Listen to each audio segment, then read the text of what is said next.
नमामि रामं रघुवंशनाथम। ये वीडियो का विषय है एंजाइटी न्यूरोसिस। चिंता होने से एक मानसिक बदलाव आ जाता है और उस मानसिक बदलाव आने से शरीर में भिन्न भिन्न प्रकार के लक्षण आते हैं। एक माइनर डिसऑर्डर है, साइकेट्री का एंजाइटी न्यूरोसिस बिल्कुल एक माइनर डिसऑर्डर है, लेकिन इस पर ध्यान देने की बात है। खास करके अभी टीनेजर्स बच्चे जो कि 10 और 12 की परीक्षा की तैयारी करते हैं, इन बच्चों में एंजाइटी न्यूरोसिस होने की संभावना रहती है। या कोई व्यक्ति जो लगातार ही भी टेंशन में रह रहा हो, उस परिस्थिति में भी एंजाइटी न्यूरोसिस होती है। या किसी डिजीज़ का भय है, हार्ट डिजीज़ हो या कोई हो, उसकी चिंता हो, तो उसमें भी आपको एंजाइटी न्यूरोसिस देखने को मिलता है। कोई किसी सिचुएशन को आपने देखा है, वो आपके मेंटल स्टेटस को अगर प्रभावित किया है, वो बार बार आता है और आपको जो है सो कि एंजाइटी न्यूरोसिस होती है।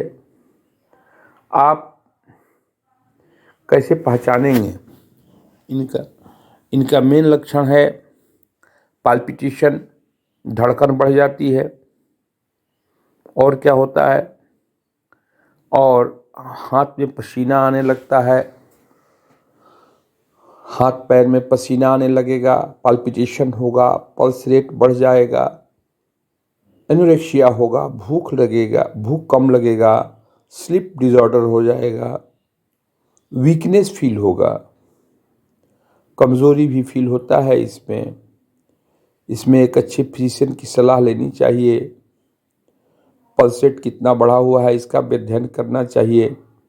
ईसीजी करा करके देख लेना चाहिए और उस व्यक्ति को ग्रुप में रखने की आदत डालनी चाहिए। अकेलापन भी एंजाइटी न्यूरोसिस का एक कारण बन सकता है।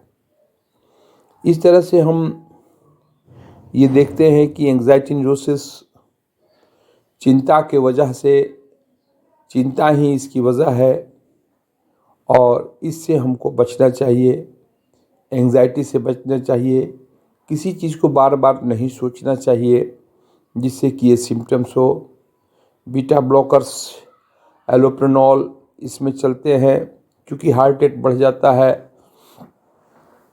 तो हार्ट रेट को कम करने के लिए, लेकिन हमें इसके साथ ही ग्रुप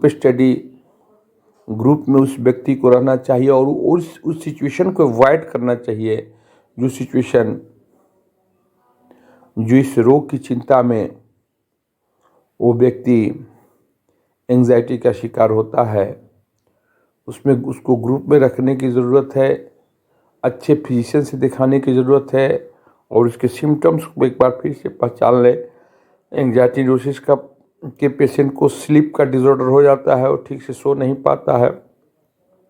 एनोरेक्सिया, भूख भी इरेगुलर हो जाती है, लूज मोशन वगैरह की शिकायत होने लगेगी, पेट दर्द की शिकायत होने लगेगी, पल्स रेट बढ़ जाता है, स्वेटिंग होती है और ट्रेमर, हाथ पैर कांपने लगता है। इस चीज़ को भी ध्यान रखें। ट्रेमर होता है, ट्रेम्बलिंग।